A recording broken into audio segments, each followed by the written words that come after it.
Bonjour, j'espère que tout va bien chez toi, sinon je suis de tout cœur avec toi. Bonne semaine à toi. Cette semaine, pour bien commencer la semaine, j'aimerais partager avec toi trois choses qui sont des choses que nous faisons lorsque nous avons confiance, notamment confiance en Dieu. Si nous croyons en Dieu, il y a forcément trois choses que nous allons faire et je vais vous les montrer à partir des textes bibliques.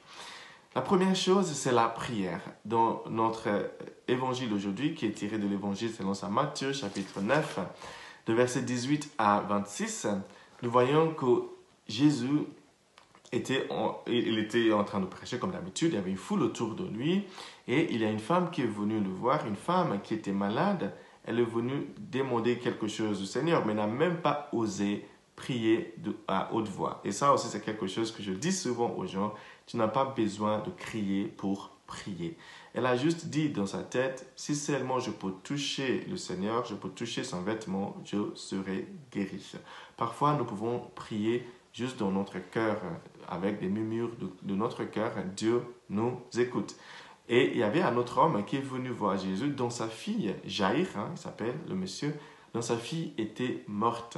Il est venu voir Jésus pour demander, pour prier. Chers amis, je suis convaincu que tu ne peux pas ne pas prier si tu es croyant ou si tu es croyante. Il est impossible de ne pas prier.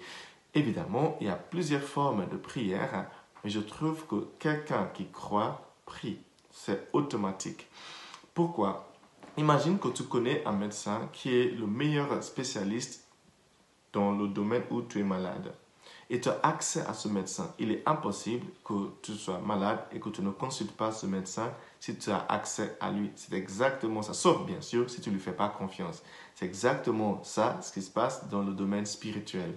Si tu fais confiance en Dieu, si tu sais que Dieu peut le faire, si tu crois que Dieu peut le faire, évidemment tu vas prier, tu vas lui demander de l'aide. C'est ça la première chose qui nous arrive lorsque nous croyons en Dieu. Nous prions, nous consultons avec lui, nous lui posons des questions. Ça s'appelle la prière. La deuxième chose que nous faisons si nous sommes croyants ou si nous sommes croyantes, je dis ça parce que nous le savons maintenant que toutes les recherches le démontrent, que les gens qui sont croyants se portent mieux dans le monde, toute autre chose étant égale. Voilà. Que des gens qui ne sont pas croyants. Ça, on le sait maintenant. Donc toi, je t'invite à croire pour que tu te portes mieux dans le monde. La deuxième chose que nous faisons lorsque nous croyons, c'est que nous proclamons notre foi. Je ne dis pas seulement la profession de foi à l'église. C'est-à-dire que tu commences à parler selon tes convictions. Il y a des gens qui croient en Dieu, mais qui parlent toute la journée de manière négative. Ça ne marche pas. Si tu crois en Dieu, tu dois pouvoir commencer à proclamer la positivité. C'est-à-dire, tu as confiance. En fait, c'est même pas seulement en Dieu, en fait. Si tu as confiance en toi, tu devrais pouvoir parler de toi de manière positive. J'ai un ami qui me dit, bon, c'est une blague, je te déteste parce que tu as trop de confiance en toi.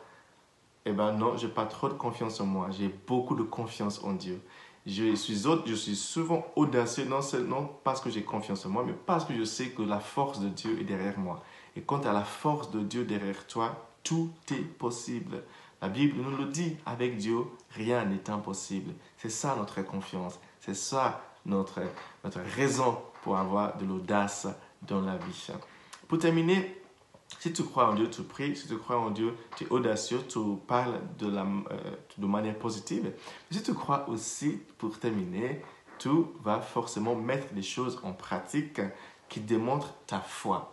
Dans la première lecture d'aujourd'hui, Jacob, c'est tiré de Genèse 28, de versets 10 à 22.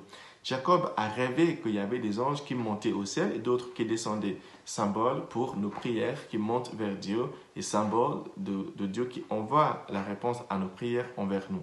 Quand il s'est réveillé de son rêve, de son sommeil, Jacob a construit un autel.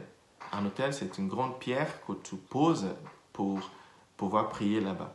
Donc lui, il a construit un autel pour marquer sa nouvelle relation avec Dieu. En fait, pourquoi je souligne ça? C'est juste pour dire que si tu pries Dieu, si tu proclames des choses positives, il faudrait aussi mettre des choses en place qui démontrent ce que tu crois. Par exemple, il y a 10 ans, je croyais que j'allais parler la langue française. À l'époque, j'avais aucun mot français. Et j'ai commencé à acheter des livres en français. Certains des livres que vous voyez derrière moi sont en français. Et bien, 10 ans plus tard, aujourd'hui, j'arrive à les lire tous. Pourquoi? Parce que non seulement que j'ai prié le Seigneur pour m'aider à trouver une université française, j'ai aussi commencé à parler de manière positive concernant mon rêve d'aller étudier en France. Et bien sûr, j'ai mis des choses en place pour que ça se réalise. Voilà les 3 ingrédients de la foi que je voulais partager avec vous en ce début de la semaine. Et que Dieu te bénisse aujourd'hui, le Père, le Fils et le Saint-Esprit. Amen.